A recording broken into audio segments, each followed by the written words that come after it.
how do I change my belief? How do I change how I see myself? How do I change how I see my relationship? How do I change what I really know I deserve? And how do I bring that out? So the first way, the way I like to approach it, right? And there's various different ways.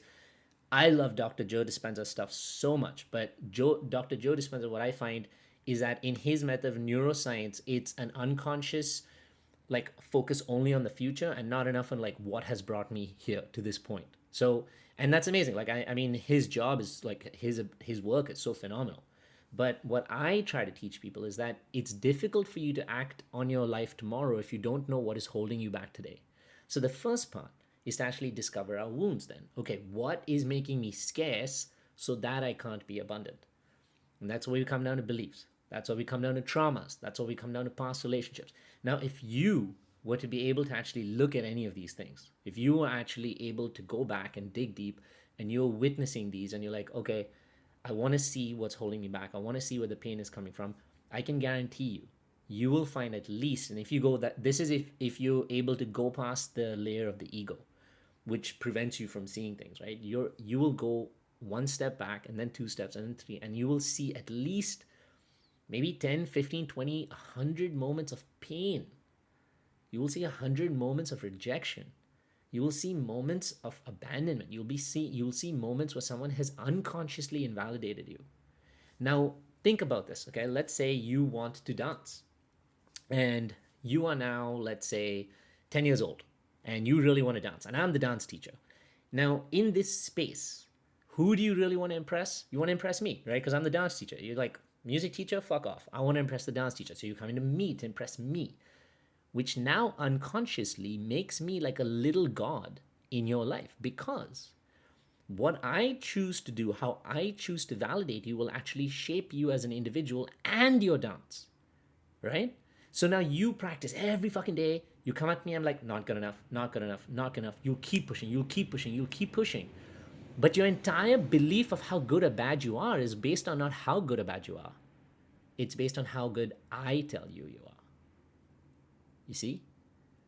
Now take this. Now you're much older. Now you're much more like affirmative in like what you do, your job, where you're from. But take when you were a child. And instead of the dance teacher and instead of you being a dancer, take you as just a child and me being the parent. And instead of dance, let's take love.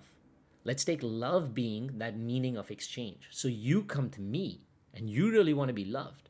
But I'm daddy or mommy and I'm just sitting there being like, no, I don't have the space for it. No, I can't do it.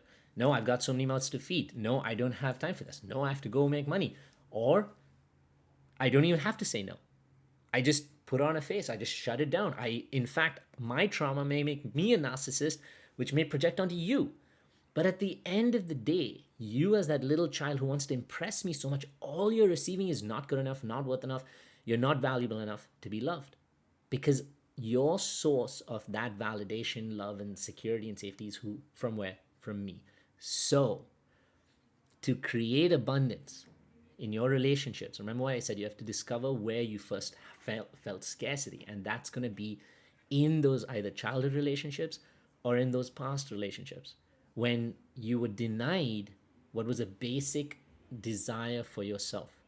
So how you move past that is going back to that same version, going back to those 10, 20 versions of pain or moments of pain, those 10, 20, 30, 40 moments of rejection, and being able to give it to yourself, being able to recollect, connect with that little child in that moment, and be able to give them love, be able to soothe them, be able to like hold them, instead of the no's they got, giving them yeses, instead of the I'm not free, giving them I'm here for you, instead of the you're not good enough, holding them close and saying you're the fucking best thing ever. Now, you may think that this is like, dude, how the fuck am I going to do this with my mind? Here's an interesting fact about the mind, and you can like research this anywhere. The brain, if you're able to slow down your brainwave state, it can't actually identify between what is reality and what is visualized. That's why augmented reality, virtual reality, all of those things are becoming such a big thing, because when you put them on, your brain makes you think you're actually living them. So you're actually moving around with this fucking thing on your eyes, thinking you're part of a different world, because you're able to manipulate your brain into thinking that. Now, that's one side of things. There's a bad side to it also, which is how people ultimately, as like con men, liars, cheats, etc., that's how they get away with that same tactic, is because they're able to manipulate the brain into believing something and they're really good at it. But the same concept can be used really powerfully, which is if you do visualizations for yourself and you do them in a constructive, safe environment with a constructive, safe theme, especially around reparenting, especially around healing, especially around loving yourself, especially about supporting and growing yourself, then now what's happening is you're going back to that same brain while you're in like a deep meditative state and you're visualizing it. You're now convincing yourself that the same things that you were like not good at, that you deserve. The same way that people rejected you, instead now you're showing yourself love, compassion, you're visualizing actually receiving it. So your brain is starting to think that it's more true. As your brain starts to think it's more true, and if you do that repetitively, the repetition leads to a change in belief. So, from the same belief that I had around scarcity, the same belief around myself not being worthy, not having any of the nots is scarcity, right? Because you don't think it's capable, you don't think you can have. So, around any of the not having, not being worthy, not being lovable, etc., if I'm able to visualize, myself in a safe environment with myself as an adult, even with my parents in that moment, and instead seeing my parents as now slowly coming closer to me and saying, I'm sorry, my child. I just didn't have the ability to love you and show up for you. I'm sorry I didn't have, the capacity to give love because there's so much going on. But you are beautiful. But you are special. But you are powerful to me.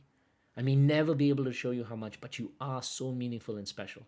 And then if you start visualizing yourself doing it, now what's happening is you are actually believing this more and more and more. What's the difference between a guy who, the guy who had no legs and climbed up Mount Everest, and you and me? What's the difference between him and us, except for the fact that we have more legs than he does, but he climbed up Mount Everest? It's his ability to be able to tell his brain and his body that no matter what, I am capable. So you know what happens? Remember what I said? The brain wants to prove it true. How does the brain start proving it true? It starts working out so much more, starts doing endurance training, starts doing everything because he's telling himself, I'm capable of doing it. That's how phenomenally powerful the brain is. Is that if we tell ourselves we actually deep down inside deserve something, it will find a way to prove it true. So now once you start healing these traumatic wounds of rejection and abandonment that we felt, we're now changing our belief from I don't have enough to I am having enough. From I am not worthy enough to I am worthy enough. From I don't think I can get this to I absolutely can get it because I deserve it. I just as I am. Carl Jung actually said this. He said, you are so fucking special just because you exist. And Carl Jung was a phenomenal psychiatrist and psychologist. Like, he was Austrian way back in the day. He created the foundation of reparenting. And he said, you just by your existence are phenomenal. What actually breaks that down is your conditioning. Your conditioning, the shaming, the blaming, that's what takes away your value. But if you don't have those things, you just by nature are so valuable. So now we're trying to convince ourselves again that we are that valuable. We're trying to take away the conditioning and the trauma and the pain to be able to show us we are beautiful. Hey, and welcome to the Inner Yats YouTube page. If you like our content, make sure you click the like and the subscribe button so that you get more of these amazing videos that keep coming your way.